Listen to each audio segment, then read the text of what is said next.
Natural hair colour కోసం చూస్తున్నారా? అయితే Anu's henna and black expert వాడండి. గురువు గారు నమస్కారం. గురువు గారు నమస్కారం అండి సంధి గారు. గురువు గారు, మరి ఉగాది రాబోతుంది. తెలుగు నూతన సంవత్సరం మనందరం కూడా బాగా సెలబ్రేట్ చేసుకుంటాము. పంచాంగం తెలుసుకోవాలని అందరూ కూడా అనుకుంటారు. దట్టు సురేష్ బాబు గారిని తెలుసుకోవాలని ఆతృతగా చాలా మంది ఎదురు చూస్తున్నారు. మరి ఉగాది నామం ఏమిటి, ఎలా ఉండబోతుంది, ఉగాది పంచాంగం, అలాగే ద్వాదశ రాశుల వారి రాశి ఫలాలు ఎలా ఉండబోతున్నాయి తెలియజేస్తారా గురువు గారు? నమస్కారం అండి సంధి గారు. ముందు మనము శ్రీ పరాభావ నామ సంవత్సరం అంటే ఏంటో తెలుసుకుందాం. ఈ సంవత్సరం పేరు పరాభవ నామ సంవత్సరం. శ్రీ పరాభావ నామ సంవత్సరం. సో మీకు పరాభావం అంటే తెలుస్తూ ఉంటుంది. అవమానం, ఇన్సల్ట్ జరగటం, కొంచెం ఓడిపోవటం, అపజయము, ఇవన్నీ నెగటివ్ వర్డ్ అనమాట. ఇదేంటి నెగటివ్ వర్డ్ తో ఈ సంవత్సరం అంతా ఉంది అని చాలా మందికి ఒక డౌట్ వస్తుంది. దీని మీనింగ్ చాలా సింపుల్ అండి. ఎవరైతే అధర్మంగా ఉంటారో, ఓకే, ఎవరైతే లోన్ ఒకటి పెట్టుకొని పైకి నవ్వుతూ కపటంగా ఉంటారో వాళ్ళని ధర్మబద్ధంగా నడవటానికి, వాళ్ళ కపటాలన్నీ బయటకు కొట్టేసి వాళ్ళలో ఉన్న ఒక జెన్యున్ ఆథెంటిసిటీని బయటకు తీసుకొచ్చే సంవత్సరమే ఇది పరాభావం. ఎవరికి పరాభావం జరుగుతుంది? అధర్మబద్ధంగా ఉన్న వాళ్ళకి. ఎవరికి అవమానాలు జరుగుతుందంటే ఎవరైతే వేరే వాళ్ళని ఇన్సల్ట్ చేస్తూ ఉంటారో ప్రకృతి ఊరుకోదండి. నేను నా ఇష్టం వచ్చినట్టు చేసుకుంటే ప్రకృతి ఊరుకోదు. అందుకని ప్రకృతి కరెక్ట్ చేస్తుంది అనమాట అధర్మబద్ధంగా ఉన్న వాళ్ళకి. రెండోది, లోన ఏదో మోసపూరితమైన ధోరణి ఎవరికైతే ఉంటుందో వాళ్ళని కరెక్ట్ చేస్తుంది. ఎవరు చేస్తారు? నేచర్ చేస్తుంది. కాబట్టి పరాభావనామ సంవత్సరం అంటారు. వాళ్ళకి మాత్రమే అవమానం. సిన్సియర్గా ఉండి హానెస్ట్గా ఉండి చేసుకునే వాళ్ళకైతే ఏమీ ఉండదు.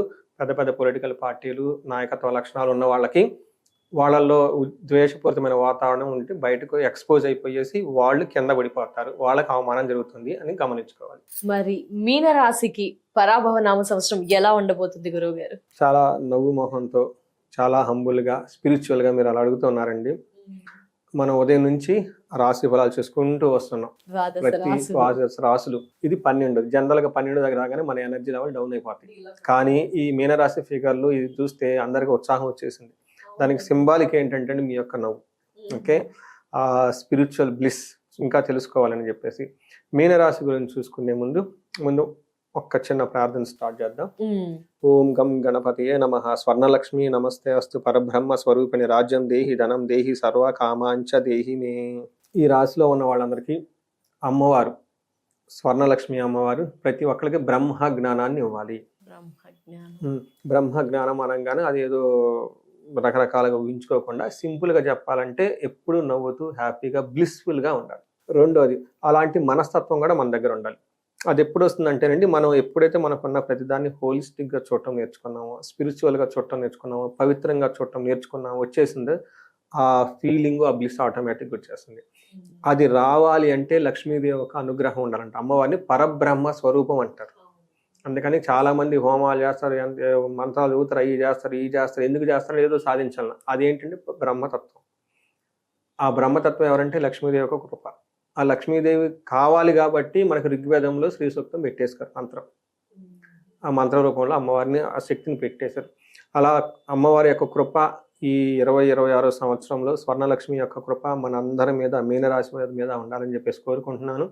అమ్మవారు మనకి ఫస్ట్ ఇవ్వాల్సింది బ్రహ్మ జ్ఞానాన్ని, బ్రహ్మతత్వాన్ని. ఎప్పుడైతే ఇది ఇచ్చేస్తామో ఇమ్మీడియట్గా అమ్మవారికి మనకు రెండో లిస్ట్ పెట్టేస్తాం. ఏమంటే రాజ్యం దేహి. రాజ్యం దేహి అంటే ఇక్కడ మనకి ఒక అధికారం, ఒక పవర్, ఒక స్టేటస్, ఒక రిప్యుటేషన్, ఒక గౌరవం, మర్యాద. ఒక మాట చెబితే ఆ మాటకి కట్టుబడి కొన్ని వేల మంది ఫాలో అవ్వాలి. అలానే మనకనేది కీర్తి ప్రతిష్టలు ఉండాలి. ఇలా ఒక గొప్పతనాన్ని కావాల్సింది రాజ్యం దేహి. అధికారం కావాలి మనకి, అంటే కదండి ఒక పవర్, స్టేటస్ కావాలి. నెక్స్ట్ మనకి ధనం దేహి. ఎంత ధనం కావాలి లెక్కలేదు. ఇంటికి పోతే ఇంటి నిండా ధనం ఉండాలి. ఆఫీస్కి పోతే ఆఫీస్లో ధనం ఉండాలి. బ్యాంకులో ఎన్ని అకౌంట్లు ఉంటే అన్ని అకౌంట్లో ధనం ఉండాలి. మనం లెక్క వేసుకునే టైం లేదు, అక్కడ ఉండాలి అంతే. ధనం అయితే ఉంది, లెక్క పెట్టడానికి టైం లేదు. బ్యాగులు, పర్సులు ఎక్కడికి వెళ్ళిపోతారు అక్కడ. బంధువులు ఇంటికి వెళ్ళామా, మీతో పాటు వాళ్ళు కూడా ధనం నిండిపోవాల్సిందే. ఎందుకంటే అంత ఉండాలి. పొరపాటున వీళ్ళకి శత్రువులు ఎవరి నుండి వాళ్ళ ఇంటికి వెళ్ళిపోయారా, వాళ్ళ ఇల్లు కూడా ధనంతో నిండిపోవాల్సిందే. అలా వీళ్ళకి ధనం ఉండాలి. లాస్ట్లో సర్వ కామాంచ దేహిమే. ఈ రాశి వాళ్ళకి ఏదైనా కావాలి అని అనుకుంటే ఆ నెక్స్ట్ సెకండే అది వీళ్ళకి సిద్ధించాలి. ఎనీథింగ్ అనమాట. అలా అమ్మవారు, స్వర్ణలక్ష్మి అమ్మవారి యొక్క 5 పరివార దేవతలను అంటారు. స్వర్ణ సూర్య, స్వర్ణ చంద్ర, స్వర్ణ అంగారక, స్వర్ణ బుధ అని చెప్పేసి రాహుకేతులు వీళ్ళంతా ఉంటారనమాట. వీళ్ళందరి కృప వల్ల వీళ్ళకి అష్టైశ్వర్యాలు భోగభాగ్యాలు కలిగి ఈ శ్రీ పరాభావనామ సంవత్సరంలో మీనరాశి వాళ్ళు అద్భుతంగా చూసుకుని వెళ్ళిపోవాలి అని చెప్పేసి మనం కోరుకుంటూ ఈ రాశి వాళ్ళ గురించి మాట్లాడుకుందామండి. ఇందులో పూర్వభాద్ర 4వ పాదం, ఉత్తరాభాద్ర 1, 2, 3, 4 పాదాలు, రేవతి 1, 2, 3, 4 పాదాలు అంతా మీనరాశిలో ఉంటారు. మనం ఇందులో పేరు బలం ప్రకారం చూసుకుంటే ది, దు, షం, ఝా, జే, దే, చాచి అన్న లెటర్స్ అంతా ఇందులో ఉంటారు. ఇది వెరీ ఇంట్రెస్టింగ్ గా ఈ ఒక్క రాశికే ఉన్న ఒక గొప్ప లక్షణం ఏంటంటే వీళ్ళకి ఆదాయం 14, వ్యయం 11. అంటే ఎలా ఉంది, మెరిట్ లో ఉన్నారు. రాజ్యపూజ్యం 7, అవమానం 2. ఇష్టపడేవారు 7, అవమానం 2 ఉన్నారు. సో దీన్ని బట్టి మనకి ఏమవుతుంది, ఈ ఒక్క రాశి మీరు గమనించారా, రాజ్యపూజ్యం ఎక్కువగా ఉంది, ఆదాయం ఎక్కువ. ఈ ఒక్క రాశి వాళ్ళకే ఉంది 12 రాశులు. ఓహో ఎస్ గురువు గారు, అన్ని రాశులతో అసలు ఖర్చులు ఎక్కువగా ఉండటము, అవమానం చూడలు ఎక్కువగా ఉండటం, ఏదో ఇంబ్యాలెన్స్ గా ఉంది. ఇది ఒక్క మీనరాశి వారే వ్యయం తక్కువగా ఉంది, అవమానించేవారు తక్కువగా ఉన్నారు. గమనించారండి మీరు? సో ఇది మీనరాశి వాళ్ళ యూనిక్నెస్. 12 రాశులు మనం ఉదయం చూసుకుంటూ వచ్చాం కదండి, దీని యొక్క స్టాండర్డ్స్ ఇది అనమాట. అందుకని ఎంత ఉత్సాహంగా ఉండగానే మనం లాస్ట్ రాశి కూడా ఇంకా హ్యాపీగా గురువు గారు ఇక్కడ క్లియర్ గా అర్థం అవుతుంది. దట్ షోస్ లైక్ శకునం అంటారు చూసారా, మనం లాస్ట్ లో ఉన్నా గానీ ఉత్సాహంగా ఇంకా ఈ రాశి గురించి మాట్లాడుతాం, అంతే ఎనర్జెటిక్ గా ఉన్నా. సో వీళ్ళకి ఇలాంటి మీనరాశి వాళ్ళకి ఈ ఒక్క మీనరాశే మిగతా 11 రాశులు వాళ్ళకి కంపాటిబిలిటీ ఉంటుందండి. ఈ రాశి వాళ్ళు ఎలాంటి రాశి వాళ్ళతో అయినా కానీ చక్కగా కలివిడిగా కలిసి ముందుకు వెళ్ళిపోతారు. మీనరాశి వాళ్ళు ఈ రాశికి ఉన్న యూనిక్నెస్ అది. ఎప్పుడు ఆ గురువు గారు ఎప్పుడండి మీన రాశిలో మీన లగ్నంలో ఎవరైనా ఉంటే వాళ్ళు పక్కన ఉన్నారనుకోండి, వాళ్ళ గొడవలు ఏమంటూ కూల్గా వెళ్ళిపోతుంటారు. They are wisdom people. Fish ఏమంటారు అంటే ఇటు అటు దూకేస్తుంది కదండి, వాళ్ళకి తెలుసు ఎక్కడ బ్యాలెన్స్ చేసుకోవాలి, ఓకే ఇక్కడ వివాదాలు వస్తున్నాయి మనం ఉండకూడదు, వెళ్ళిపోతారు. అది లైఫ్ లో మంచి పాయింట్. తర్వాత మనకి ప్లీజెంట్ గా చక్కగా బాగుంది వాతావరణం, వీళ్ళు వచ్చి కూర్చుంటారు. అందుకని గురువు వాళ్ళకి ఈ రాశికి అధిపతి అనమాట. డిప్లొమాటిక్ అంబాసిడర్స్ తెలుసు కదండి, ఇక్కడ నుంచి అక్కడక్కడ చేస్తూ ఉంటారు అనమాట. ఈ రాశి వాళ్ళు ఎలా ఉంటారు, ఈ రాశికి నేను లాస్ట్ టైం ఉగాది రాశి ఫలాలు చెప్తే ఎక్కడో చెప్పానండి ఒక చిన్న మాట, అది చాలా విపరీతంగా వైరల్ అయిపోయింది. దాదాపు 20 లక్షల వరకు 30 లక్షల వరకు చూసారు. అరౌండ్ 200K 300K వెళ్ళిపోయింది అది నాకు తెలిసి అప్పట్లో. ఆ తర్వాత బాగా వైరల్ అయింది ఆ వీడియో, ఆ రీల్ ఒకటి ఇన్స్టాలో. ఏం చెప్పానంటేనండి, ఇది బాహుబలి సినిమా అందరూ చూసుంటారు. ఆ బిగినింగ్ లో ఫస్ట్ పార్ట్ లో టైటిల్స్ పడేటప్పుడు ఒక సాంగ్ వస్తుందండి, జీవనది, మహానది, ప్రాణనది అని చెప్పేసి ఆ వాటర్ ఫాల్ పడుతూ ఉంటే వెళ్ళిపోతూ ఉంటుంది అనమాట. ఆ పాట ఎగ్జాక్ట్ గా ఈ రాశి వాళ్ళకి రాసిందే పాట. ఎవరైనా గనక ఉంటే అదొకసారి చూసుకోవాలి. అందులో ఒక మీనింగ్ ఉంటుంది, బండరాళ్లే అడ్డు వచ్చినా లోయలే ఎడ్డు వచ్చినా గానీ ఇది నిరంతరం పారుతూ ఉండే జీవనది అని. అలా మీనరాశి వారు కూడా ఉంటారు. ఇది చెప్పానండి, బాగా వైరల్ అయిపోయింది. ఈ ఇయర్ కూడా అలాగే ఉంటుందా గురువు గారు? వాళ్ళ స్వభావం పుట్టి నుంచి లాస్ట్ వరకు అంతే. అందుకని పై నుంచి నీళ్లు వాటర్ ఫాల్ పడినా ప్రవాహం ఆగదు, మళ్ళా పైకి లేసి వెళ్ళిపోతాం. దారిలో బండలు గుట్టలు వచ్చినా ఈటి దెబ్బకి అవి కరిగి గుండ్రంగా అయిపోవాల్సింది, నీళ్ళు ప్రవాహం ఆగదు. అది జీవనది, మహానది అని బాహుబలిలో ఇంట్రడక్షన్ సాంగ్ ఉంటుంది. అంటే నేను జ్యోతిష్కుని కదండి, సినిమాలు చూసేటప్పుడు కూడా ఈ మైండ్ లో వస్తుంటే నాకు అంటే too much infinity with the శాస్త్రానికి అనుగుణంగా ఎక్కువ ఉంటాను కాబట్టి అలా కనెక్ట్ అయ్యారు. ఏదైనా మూవీ చూస్తున్నా గానీ నేను మా మిస్సెస్ ఏదైనా వచ్చినా గానీ నాకు ఆ జ్యోతిష్యం పాయింట్ ఆఫ్ లో చూస్తుంటాను. అందుకని అందరికి రాని నాకెందుకు వస్తుంది అంటే ఓకే ఇది జీవనది, మహానది. ఎందుకంటే ఈ రాశి వాళ్ళది కూడా వాటర్, నీటి తత్వానికి సంబంధించిన రాశి. మీన రాశి 2 చేపలు అంటే పైన ఒక ఫిష్ కింద ఒక ఫిష్. ఫిష్ ఎక్కడ ఉంటుందంటే నీళ్ళల్లో ఉంటుంది. ఇది వాటర్ కి సంబంధించిన నాలెడ్జ్. వాటర్ ఏంటి, అందులో బాహుబలి ఇంట్రడక్షన్ ఆ జీవనది గురించి మాట్లాడుతూ రాస్తూ ఉంటాడు అనమాట, ఎక్కడ ఆగదు ప్రవాహం అని. అలానే వీళ్ళు కూడా ఎక్కడ తగ్గేదేలే, బండరాళ్ళు వచ్చినా అలపాతాలు ఎందుకు లోయల్లో పడినా ప్రవాహం ఆగకుండా వెళ్ళిపోతూ ఉంటారు. చాలా బాగుంటుంది. అందుకని ఈ మీనరాశి వాళ్ళకి 2025 సంవత్సరంలో చాలా టఫ్ అయిన ఇయర్ వాళ్ళకి, మోస్ట్ టఫెస్ట్ ఇయర్ అది. ఎందుకంటే వాళ్ళకి ఏలినాటి శని పీక్ లో ఉందన్నమాట. హైయెస్ట్ పీక్లో ఉందన్నమాట. లాస్ట్ 20-25 కాల్స్లో ఎక్కువగా నాకు కాల్స్ ఏమన్నా వస్తే ఈ మీనరాశి గురించే వచ్చాయి. రెండోది, ఈ మీనరాశిలో ఉన్న ఎన్ఆర్ఐలు కొంతమంది నాకు కొంత స్పాన్సర్షిప్ చేశారు, మనీ కూడా. ఇలా వీడియోలు అవన్నీ చూసి అవన్నీ భార్య భర్తలు జాతకం చూపించుకున్నారు. వాళ్ళు కొంత బిజినెస్లు అన్ని చేశారు చక్కగా. ఆ బిజినెస్లో కొన్ని లాస్ వచ్చేసి తీసేశారు.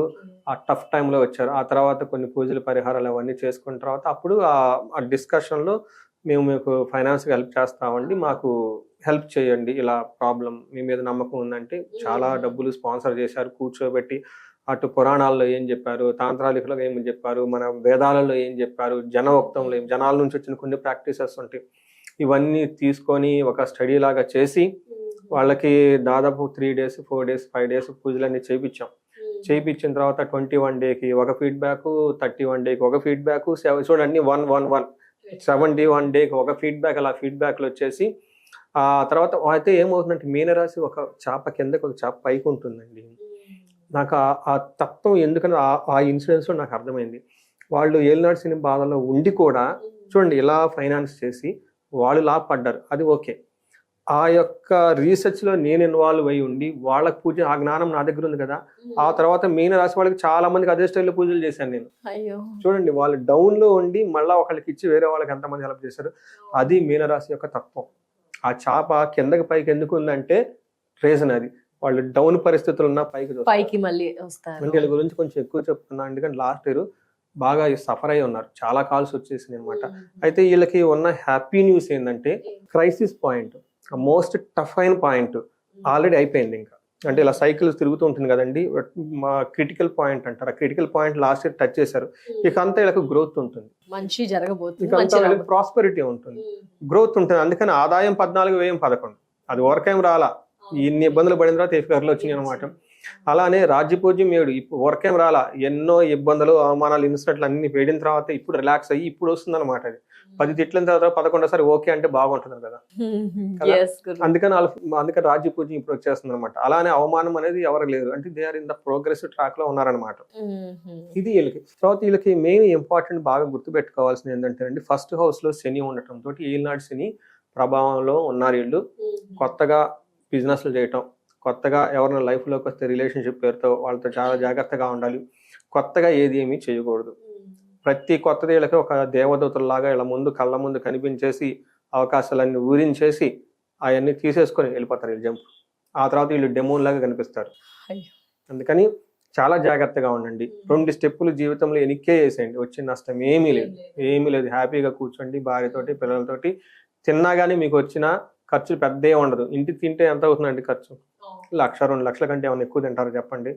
వీళ్ళు కొత్త ఎక్స్పెరిమెంట్లు చేసి బిజినెస్లు చేసి ఆ లక్షలు పోగొట్టుకుంటే ఏమవుతుందండి, మళ్ళీ ఆ లక్షలకి మళ్ళీ అప్పులు చేసి వాటికి వడ్డీలు కట్టుకొని ఇలా రాంగ్ ట్రాక్ లో పడిపోయే అవకాశం ఎక్కువగా ఉంటుంది. కాబట్టి బిజినెస్ చాలా సింపుల్ గా హంబుల్ గా ఉండటం అవసరం.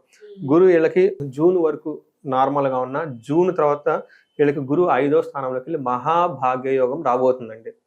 జూన్ వరకు కొంచెం జాగ్రత్తగా ఉండాలి. అనే రాహు వీళ్ళకి 12వ స్థానంలో ఉండి విపరీత వేద ఉండటం తోటి రాహు వీళ్ళకి ఫారిన్ లో ఉన్న వాళ్ళకి, ఫారిన్ కనెక్షన్ చేసే వాళ్ళకి బాగా కలిసి వస్తుంది.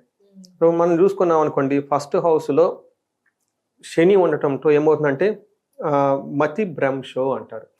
అంటే మైండ్ చాలా యాక్టివ్గా ఉండదు, అంటే ఎక్కువగా రిస్క్ తీసుకోలేరు, రకరకాల ఆలోచనలు వస్తుంటాయి. అందుకని ఈ టైంలో కొత్తగా పనులు ఏమి చేయకూడదు, కొత్తగా పరిచయాలు అలాంటివి ఏమి పెట్టుకోకూడదు. హ్యాపీగా ఉన్న వాళ్ళతో ఉండండి. Known enemy is far better than the unknown angels. దూరంగా ఉండాలి. అందుకని ఏంజల్స్, దేవదూతలు వచ్చి ఇలా కళ్ళ ముందు కనిపించేసి వెళ్ళిపోతాం అంటే ఆ పోయేదాకానే, ఆ పోయిన తర్వాత వీళ్ళు వెళ్ళిపోతారు, వీళ్ళు ఏమవుతారు అర్థం కాదు. ఒక్కడ మాత్రం కొంచెం గుర్తు పెట్టుకోండి ఈ రాశి వాళ్ళు. తర్వాత వీళ్ళకి 5వ స్థానంలో గురువు రావటం తోటి అర్ధలాభం, ఐశ్వర్యం, స్వకర్మరతి హర్షితం, సదా స్వజన సౌఖ్యం, పంచమ స్థాదేత్ గురువు అంటారు. గురువు వీళ్ళకి మహాభాగ్యాన్ని తేబోతున్నారు. మహాభాగ్యం అంటే ఏంటి? అర్ధలాభం, ఫైనాన్షియల్ గా బాగుంటుంది. తర్వాత ఐశ్వర్యవంతంగా ఉంటుంది. స్వకర్మరతి హర్షితం, ఏదైనా కనుక పని చేస్తే ఆ పనిలో వీళ్ళకి చక్కగా అప్రిషియేషన్స్ వస్తుంది. తర్వాత సదా స్వజన సౌఖ్యం, వీళ్ళు చుట్టూ ఉన్న జనాలకి చక్కగా వీళ్ళు కంఫర్టబుల్గా ఉండి సౌఖ్యంగా సుఖంగా ఉంటారు అని మనకి మహాభాగ్య యోగం రాబోతూ ఉంది.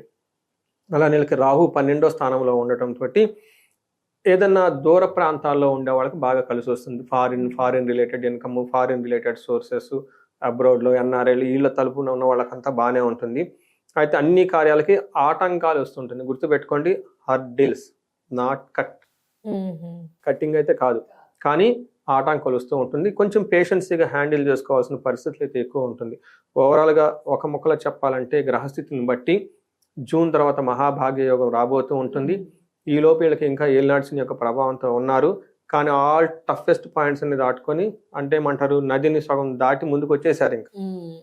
కాస్త ఓపిక పడితే సరిపోతుంది. బాగా చెప్పారు, ఎలా చేస్తే బాగుంటుందండి. డెఫినెట్లీ. గ్రహాల స్థితి తెలియజేశారు గురువు గారు. మరి నక్షత్రాల స్థితి ఏంటి, ఎలా ఉంది అంటారు? వీళ్ళకి పూర్వభాద్ర, ఉత్తరాభాద్ర, రేవతి 3 నక్షత్రాలు ఇందులో ఉంటుంది. పూర్వభాద్ర వాళ్ళకి సంతోషంగా ఉంటారు, రాజ్యలాభం ఉంటుంది, ధన వృద్ధి, ధనలాభము, సుఖము. చూసారు, అన్ని పాజిటివ్ వర్డ్స్, ఎక్కడ అసలు ఒక్క నెగిటివ్ కూడా ఒక్క నెగిటివ్ లేదు.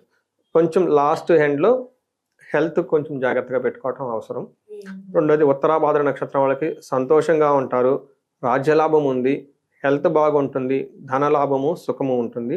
అక్టోబర్ మంత్లో వీళ్ళకి, లేదంటే మేకు లేదంటే అక్టోబర్ ఇయర్ ఎండ్లో వీళ్ళు ఏదైనా కనుక ఒక డ్రీమ్ ప్రాజెక్టు, బిజినెస్ ఏదైనా స్టార్ట్ చేస్తే అది ముందుకు పోకుండా అంతటా ఆగిపోయే అవకాశం ఎక్కువగా ఉంది. అందుకని బిగినింగ్ నుంచి నేను చెప్తున్నాను ఏమనంటే, డ్రీమ్ ప్రాజెక్ట్తో అన్నోన్ పనులు చేయకూడదు. ఇలాంటి ఆటంకాలు వచ్చే అవకాశం ఎక్కువగా ఉంటుంది. ఈలోపు టైం వేస్ట్, ధనం వేస్ట్, అన్ని వేస్ట్ అవుతుంది కదా. అసలు ఏమి చేయకుండా ఉంటే ఏముండదు కదా, మాక్సిమం తిండి ఖర్చు అవుతుంది. రేవతి నక్షత్రం వాళ్ళు సంతోషంగా ఉంటారు, ధన ప్రాప్తి ఉంది, హెల్త్ బాగుంటుంది, ధనలాభము, సుఖము, అన్ని విధాలా బాగుంది వీళ్ళకి. సో వీళ్ళకి ఒకే విషయంలో జాగ్రత్తగా ఉండాలి. అక్టోబర్ టైంలో కొంచెం క్రైసిస్ని ఫేస్ చేస్తారు. వీళ్ళు కూడా ఏదైనా కనుక డ్రీమ్ ప్రాజెక్టు ఏదైనా ఉంటే ఆ టైంకి అది ఆగిపోతుంది, అంటే ఇంకా ముందుకెళ్ళదు. దీనికి మరణ తుల్యం అంటారు పేరు. మరణం అంటే ఏంటంటే స్ట్రక్ అయిపోవటం, ఇంకా పోదు, ఇంకా ఆ తర్వాత ఎంత నెట్టినా. మరణం అంటే భయపడాల్సిన అవసరం లేదు, స్ట్రక్ అయిపోతారు. అందుకని వీళ్ళు ఏదైనా కనుక కొత్త పని స్టార్ట్ చేసినా, కొత్త పరిచయాలు ఉన్నా, ఇంకొకటి ఏదైనా ఉన్నా కానీ ఆ టైంలో బ్రేక్ అయి మొత్తం బయటకు వచ్చేస్తాయి. కాబట్టి ఒక ఏమంటారు, ఒక ఎస్కలేషన్ పాయింట్ ఉంటుంది కదా, ఆ టైంలో వచ్చే అవకాశం ఉంది. కాబట్టి కొంచెం జాగ్రత్తగా ఉండటం అవసరం. వీళ్ళు శని యొక్క ప్రభావం ఇంకా ఉంది కాబట్టి relax, meditation, all those things చేస్తే బాగుంటుంది. మరి మీనరాశి వారు ఎలాంటి పరిహారాలు పాటించాలి గురువు గారు? సో ఈ పరిహారాలు చాలా ఎక్కువ చేసుకోవాలి, ఆధ్యాత్మికంగా ఎక్కువగా ఉండాలి, ప్రతి పండగ జరుపుకోవాలి, ప్రతి దానికి చక్కగా ఫ్యామిలీ మెంబర్స్ అందరితో కలిపి ఉత్సాహంగా ముందు ఎనర్జెటిక్గా పార్టిసిపేట్ చేయటం మెయిన్ ఇంపార్టెంట్. ఇందులో శనికి సంబంధించి శని పిప్పలాద స్తోత్రం ఉదయం, సాయంత్రం, సూర్యోదయం, సూర్యాస్తమయం చదువుకోవాలి, హనుమాన్ చాలీసా చదువుకోవాలి, నవగ్రహాల చుట్టూ తిరగాలి, శనికి తైలాభిషేకం చేసుకోవాలి, తర్వాత శనికి పాశుపతాభిషేకం చేసుకోవాలి, శనికి తైలాభిషేకంతో పాశుపతాభిషేకం కూడా చేస్తాడు, శనికి సంపూర్ణ శాంతి పూజలు చేసుకోవాలి, తిరునల్లార్ ఖచ్చితంగా తమిళనాడులో దర్శనం చేసుకుంటూ రావాలి. ఇవన్నీ చేయాల్సిందే, ఎక్కడ గ్యాప్ ఉండకూడదు. మనకి జూన్ తర్వాత గురువు వీళ్ళకి అదృష్టాన్ని తీసుకొస్తున్నారు. బట్ ఈలోపు ఒక్కసారి ఆశ్రమాలకు కానివ్వండి, మఠాలకు కానీ వెళ్ళేసి అక్కడ కొంచెం స్టే చేసి భగవద్గీత ఇలాంటి ఆధ్యాత్మిక చంద్రంతో ఉండి వీళ్ళకి చదువు నేర్పిన గురువులు, పెద్దవాళ్ళు, వాళ్ళు ఎవరైనా ఉంటే వాళ్ళ దగ్గర ఆశీర్వాదం తీసుకోవడం చాలా ఉత్తమం. ఈలోపు వీళ్ళు ఒకసారి కోటప్పకొండ గుంటూరు దగ్గర వెళ్ళి దర్శనం చేసుకుంటే ఇంకా మంచిది. దక్షిణామూర్తి అవతారం కొండ మీద, అక్కడ గురువుకి హోమం కూడా చేస్తారు దేవస్థానం వాళ్ళు, చాలా తక్కువ రేట్లు, చాలా బాగా చేస్తారు. అలా దక్షిణామూర్తికి హోమం ప్రతి గురువారం చేసే ఏకైక టెంపుల్ ఎక్కడ లేదు, అదొకటే ఉంది ప్రపంచంలో. అసలు దక్షిణామూర్తి గుడే ఎలోన్గా ఉన్నది అదొకటే. అక్కడికి వెళ్ళి మళ్ళీ శనగలు ఇవన్నీ దానం చేస్తుంటే బాగుంటుంది. సో వీటితో పాటు నేనేం చెప్తానంటే, లాస్ట్ హోల్ ఇయర్ అంతా చాలా మంది కాల్స్ ఎక్కువ వచ్చాయి అనమాట, డైలీ 1 or 2 ఈ రాశి నుంచే. ఈ నాకున్న ఈ అనుభవం 3 years నుంచి ఉన్న అనుభవం, అందులో ఎస్పెషల్ లాస్ట్ ఉన్న అనుభవంతో కొన్ని డిఫరెంట్ అయిన జాతకాలు ఉంటాయి. అవి చాలా ఎక్కువగా సఫర్ అవుతూ ఉంటారు వాళ్ళు. అంటే ఆల్మోస్ట్ మ్యారేజెస్ బ్రేక్ అయిపోయి ఉంటాయి, లీగల్ నోటీస్ సర్వ్ చేసేసుకొని ఉంటారు, బిజినెస్లు పెట్టి లాసులు వచ్చేసి రోడ్డు మీదకి పడే అంత స్టేజ్ దాకా వచ్చిన వాళ్ళు ఉన్నారు. అలానే కొంతమంది నమ్మించి మోసపోయిన వాళ్ళు చాలా మంది ఉన్నారు. అయ్యో వీళ్ళని నమ్మి పెట్టామండి బిజినెస్లో, అటు చూస్తే డబ్బులు పోయినాయి, ఇళ్ళు పోయారండి, ఏంటండి అని ఇలా ఎక్స్ట్రీమ్గా వెళ్ళిపోయిన కేసులు నేను చాలా హ్యాండిల్ చేస్తున్నాను అనమాట. కొంతమంది నా దగ్గర ఫీజు కట్టడానికి కూడా లేక ఫోన్లు ఒట్టి చేసి ఏడ్చిన వాళ్ళు కూడా చూసాను నేను. అయితే చాలా రేర్ కేసులు అవి. ఏమంటే పరిహారాలు కూడా ఒక బిగినింగ్లో సెన్సైజ్ చేసుకుంటే బాగుంటుందండి. అంతా అయిపోయి సఫర్ అయిపోయి డైవర్సులు తీసుకొని అప్పుడు జాతకానికి వెళ్లకుండా ఆ తల్లిదండ్రులు కొంతమంది చేస్తుంటారు, ఎన్ఆర్ఎల్ అక్కడక్కడ ఉంటారు, వీళ్ళ తల్లిదండ్రులు జాతకం చూపించుకుంటుంటారు, అప్పటికి ఆల్రెడీ సిచ్యువేషన్ అయిపోయి ఉంటుంది. ఇప్పుడు బిజినెస్ పెట్టి డబ్బులని అయిపోయిన తర్వాత ఇంక ఉపయోగం ఉంది. ముందుగానే ఎంత డబ్బులు పోయి ఉంటాయి, 10 లక్షలు పోయి ఉండొచ్చా, 20 లక్షలు, అంటే మినిమం ఒక బిజినెస్ 15-20 లక్షలు లేకుండా ఏ బిజినెస్ రాదు. అందులో మన ఐటీ సాఫ్ట్వేర్ అవి చేసి డిగ్నిటీగా ముందు పెడతారు, హైఫైలో స్టార్ట్ చేస్తారు, సహజం అలానే స్టార్ట్ చేస్తారు. ఆ తర్వాత రాకపోతే మనస్పర్ధలు వస్తాయి, ఎంత డబ్బు పోయి ఉంటుంది చూడండి. అందుకనే బిఫోర్ ఎప్పుడు ఒక ఇంపార్టెంట్ డెసిషన్ తీసుకున్నప్పుడు ఖర్చు అవుతుంది కన్సల్టేషన్ ఫీజు. ఆ వారు చాలా క్లారిటీ వస్తుంది, లైఫ్ సేవ్ అవుతుంది. అవును గురువు, నా దగ్గరకు వచ్చిన జాతకం కరాఖండి చెప్తా, మీకు బిజినెస్ జాబా డబ్బులు సంపాదించటమా, నా దృష్టిలో ఆల్ ఆర్ డిఫరెంట్. మీకు జాబ్ పోతుంది కాబట్టి బిజినెస్ చేయాలనుకుంటారు, ఆ బిజినెస్ లో ఇంకా పోగొట్టుకుంటే జాబ్ చేసినా ఏది చేసినా కానీ ధనం కాకుండా అసలు ధనం ఎలా వస్తుంది, ధనం ఎలా వస్తుందో చూసుకోండి ముందు. ధనం ఎలా వస్తుంది, అసలు మీ ధనానికి ఎన్ని రకాల పారామీటర్స్ ఉన్నాయి, 9 రకాల ధనాలు ఉంటాయి మన జ్యోతిష శాస్త్రంలో. అందుకని ఇండియన్స్ ఆర్ ఎవర్ రిచ్. మనకి 17th century వరకు ఎంతమంది పరిపాలించినా ఇండియన్స్ ఆర్ ఆల్వేస్ రిచ్ కదా. బంగారం అంటే ఏంటి ఇది కాదు. అయితే మన అన్ఫార్చునేట్ అది వదిలేసుకున్న ప్రెషర్స్ నాలెడ్జ్ని జ్యోతిష శాస్త్రంలో ధనానికి సంబంధించి సంపాదించుకోవడానికి 9 రకాల మార్గాలు. అందులో మనం చేసేది 2, జాబు, బిజినెస్ 2. మరి ఇంకా మిగతా 7 ఏంటి అవి తెలుసుకోవాలి కదా. అంత డీటెయిల్డ్ ఎక్స్ప్లెనేషన్ ఇచ్చే బ్యూటిఫుల్ సైన్స్ జ్యోతిష శాస్త్రం, సైన్స్ బియాండ్ సైన్స్. అందుకని ఇండివిజువల్ గా జాతకం చూపించుకోవడం చాలా ఇంపార్టెంట్. రెండోది 35 to 45 ఉన్న ఏజ్ గ్రూప్ వాళ్ళ మీద రీసెర్చ్ చేస్తూ ఉన్నాను నేను. మిడ్ లైఫ్ క్రైసిస్ అంటారు, అది వాళ్ళ లాంగ్వేజ్, వాళ్ళకి అర్థమయ్యే లాంగ్వేజ్. బట్ అది కాదు, జ్యోతిష శాస్త్రంలో you have the more obligations. పెళ్లి చేసుకొని 2 పిల్లల్ని కనేసి ఆ తర్వాత జాబులు చేసుకుంటే కాదు. There is a responsibility towards your lineage. మీకు జన్మలు ఇచ్చిన మీ పైన వాళ్ళకి ఉన్న రెస్పాన్సిబిలిటీ ఏంటి, సమాజానికి ఉన్న రెస్పాన్సిబిలిటీ ఏంటి. ఈ సమాజానికి ఉన్న రెస్పాన్సిబిలిటీ గ్రహ దోషాలు. అలానే తల్లిదండ్రులకు, మీ వంశానికి, నువ్వు భూమి మీద రావడానికి వచ్చిన వాళ్ళకు ఉన్న రెస్పాన్సిబిలిటీస్ ఏంటి. ఇవి శాపాలు, పితృశాపం, మాతృశాపం, స్త్రీ శాపం, ఇలా ఇవన్నీ బ్లాకేజెస్ అంటారు. ఇవన్నీ బ్లాకేజెస్ టు గ్రో అనమాట. ఈ ఏలినాడు శని ఉన్న టైంలో వీటి యొక్క ఇంపాక్ట్ ఇంకా యాడ్ అవుతుంది అనమాట. ఆల్రెడీ అది వీక్ ఉంది, దీనికి ఇంకా యాడ్ అయిపోతుంది. అందుకని ఎవరైనా ఈ ఏజ్ బ్రాకెట్ లో ఉండి ఎక్స్ట్రీమ్ గా ఇబ్బంది పడుతున్న వాళ్ళు ఒక్కసారి జాతక చక్రం చూపించుకొని ఎందుకు రీజనెంట్ అని తెలుసుకొని తగు పరిష్కారాలు 1-2 సార్లు చేసుకోవాలి. ఒకసారి అని కాదు, 1-2 సార్లు చేసుకుంటూ ఉంటే ఈ యొక్క తీవ్రతను చాలా వరకు తగ్గుతుంది అనమాట. అంత ఎక్స్ట్రీమ్కి వెళ్ళిపోవు కదండి. సమస్య ఉంటుంది విచ్ కెన్ బి బేరబుల్. సమస్య అసలు భరాయించి లేకుండా పోతే. ధన్యవాదాలు గురుగారు. ఏంటంటే 12 రాశుల్లో అన్ని రాశుల వారి గురించి చాలా క్లుప్తంగా వివరించారు. చిట్ట చివరి రాశి అయిన మీన రాశి గురించి కూడా చాలా క్లుప్తంగా ఎక్స్ప్లెయిన్ చేసేసి పరిహారాలు తెలియజేశారు. ధన్యవాదాలు గురువు గారు. నమస్కారం. ధన్యవాదాలు సంధ్య గారు. మీకు అలానే మీ కుటుంబానికి సుమన్ టీవీ మనకు ప్లాట్ఫామ్స్ ఇచ్చారు.